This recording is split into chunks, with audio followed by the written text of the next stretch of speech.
నమస్కారం.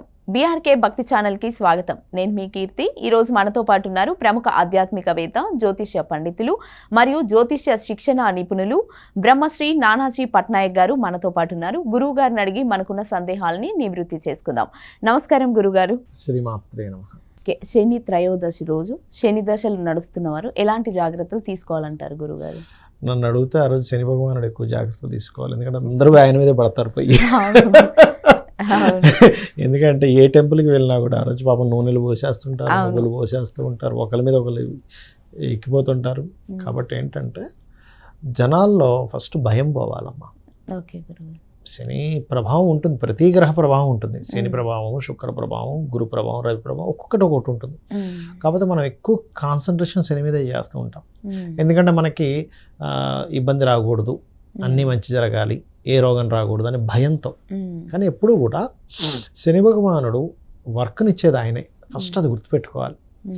అంటే మనకు ఒక జాబ్ రావాలి, శని బాగుంటే జాబ్ వస్తుంది, ఆయన బలం ఉంటే జాబ్ వస్తుంది.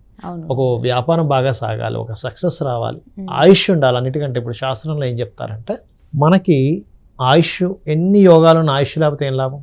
అవును గురుగారు, వేస్ట్ కదా. బోల్డ్ అనే యోగాలు నేను ఆయుష్ లేదండి, ఏమి చేసుకోలేదు. అలా ఆయుష్ని ఇచ్చేవాడు శని భగవానుడు. అంటే ఇక్కడ మనం అర్థం చేసుకోవాల్సింది ఏంటంటే శని ఎంతసేపు నెగిటివ్ కోణంలో చూడడం కాకుండా మనకు ఒక కష్టము, ఒక ఆటంకం కలిగితేనే మనకి కొత్త ఆలోచన వస్తుంది.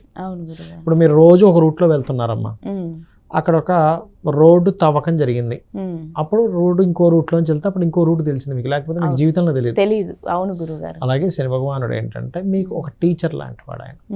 అంటే మీరు చేస్తున్నటువంటివి ఏవైతే ఉంటాయో ఆయన సరిదిద్దుతూ ఉంటాడు కర్మ రూపేణ. ఇది మీరు అర్థం చేసుకోవాలి, మీరని కదా అందరం అర్థం చేసుకోవాలి.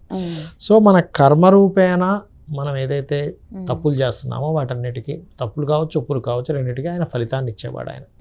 అంతేగాని ఆయనకి మన మీద ఎటువంటి కోపం కానీ ద్వేషాలు కానీ ఉండవు వాళ్ళకి. ఎందుకంటే వాళ్ళు దేవతలు, నవగ్రహాలందరూ దేవతలు వాళ్ళు. ఓకే, అయితే ఆ రోజు అసలు ఏం చేయాలి? చాలామంది ఇక్కడ ఏలినాడు శనికి, అర్ధాష్టమి శనికి, అష్టమి శనికి ఉండే తేడా కానివ్వండి, అలాగే వాటి వల్ల ఎప్పుడూ కూడా నెగిటివే జరుగుతుంది అనుకుంటుంటారు శని మహాదశల్లో. అలా కాదు.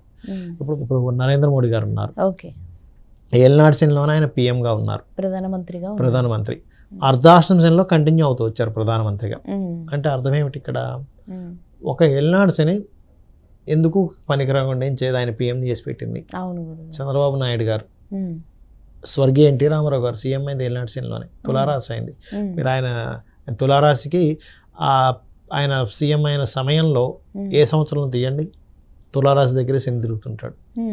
ఓకే, అలాగే మనకి జగన్ గారు కూడా ఇలా అందరూ కూడా ఏలినాడు శని, అర్ధాష్టమి, అష్టమి శనుల్లోనే అయ్యారు. ఇది గుర్తుపెట్టుకోండి ఒకటి.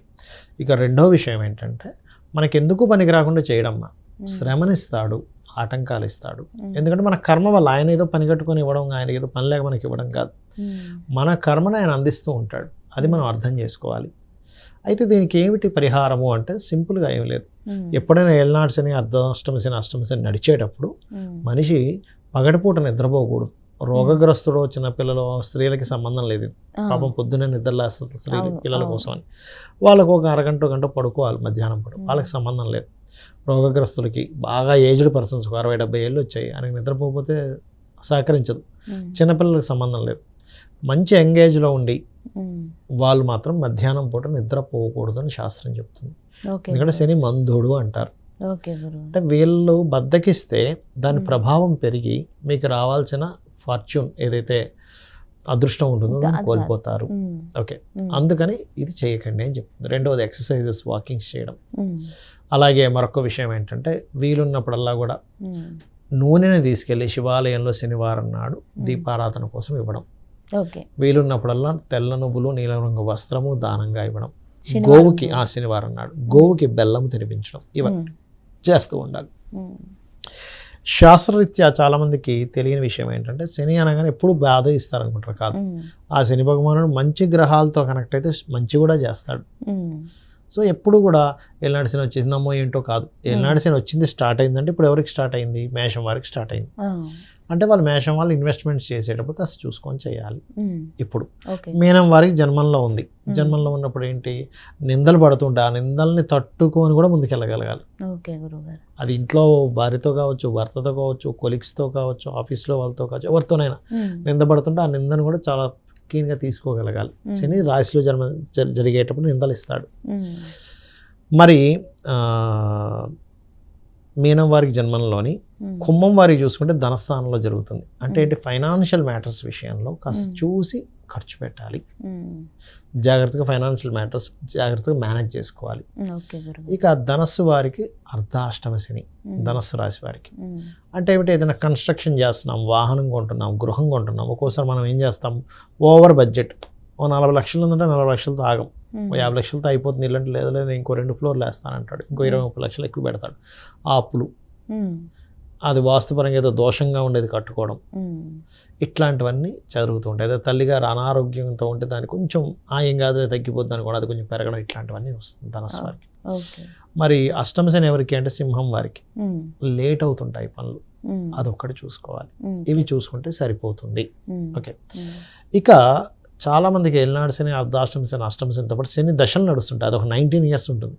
అందరూ ఏమనుకుంటారు, అమ్మో శని దశ అనుకుంటారు. కాదు, శని దశ మీకు శని కనుక బాగుంటే ఆయన తీసుకెళ్ళినంత టాప్ రేంజ్కి ఎవరు తీసుకెళ్ళరు. ఓకే గురువు. ఎందుకంటే ఒక మాట చెప్పేటప్పుడు శాస్త్రంలో ఏముంది, ఒక 50,000 జాతకాల మీద రీసెర్చ్ చేశారా, చేస్తే మనకు అర్థమైపోతుంది. శని ఏలినాడు శని ఉన్న వాళ్ళు, అర్ధాష్టమ శని, అష్టమ శని, శని మహర్దశ నడిచే వాళ్ళు జాతకాలు ఒక 50,000 జాతకాలు తీసుకుని అనుకోండి. అందులో శుభగ్రహాలతో కలిసింది శుభ పోర్ట్ఫోలియో ఉన్న వాళ్ళు కోట్లు సంపాదించే వాళ్ళు నేను చూసా. వేటిల్లో వాళ్ళు ఐరన్ బిజినెస్లు, లేకపోతే ఆయిల్, మనకి పెట్రోల్ బంక్స్ ఉంటుంటాయి, పెట్రోల్ బంక్స్, ఆయిల్ బిజినెస్లు, లేకపోతే లేబర్ని సప్లై చేస్తూ ఉంటారు, జాబ్ కన్సల్టెన్సీస్ ఉంటుంటాయి. ఇవన్నీ కూడా శని కారకత్వాలు. సో వీటి వల్ల కూడా డబ్బులు వస్తాయి. ఓకే గురుగారు, మంచి విషయాన్ని వివరించారు. ధన్యవాదాలు.